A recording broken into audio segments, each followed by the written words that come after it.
There are 6 million cars in the United States that run on a fuel other than gasoline. This fuel is called E85, and it's a mixture of 15% gasoline and 85% ethanol, which is derived from corn and other agricultural products. E85 is getting more attention than ever before. Maybe it's because of President Bush's State of the Union address, where he called on Americans to reduce their oil consumption from the Middle East. It's also partly because of automobile manufacturers like General Motors and Ford taking out major ad campaigns telling people about flexible fuel vehicles, the types of vehicles that will run on either gasoline or E85.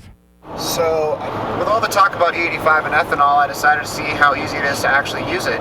And I'm driving from Los Angeles to New York for a new job, and decided to see how many E85 stations I could hit along the way. I'm bringing my friend Juan to help with the driving, and my dog Bugsy, because Bugsy hates to fly. The only rule is that we're not going to change our route too dramatically, because I figure the average person wouldn't do that just to get an alternative or exotic fuel.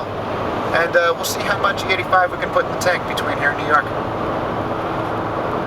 Though they've been on the road for years, flexible fuel cars haven't gotten much attention, and maybe they've only started to get so much attention now because of high gas prices.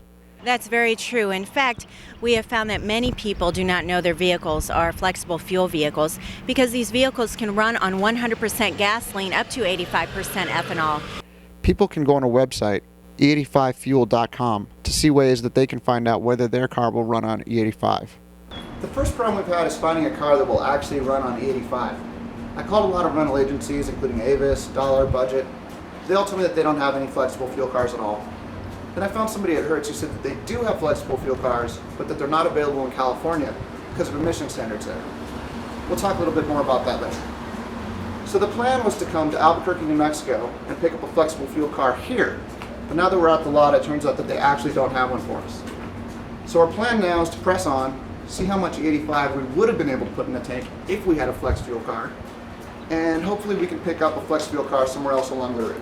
Charles Pulley, a spokesman for the company that owns Alamo and National, says rental car companies would love to have flexible fuel vehicles, but that automakers just don't make enough of them.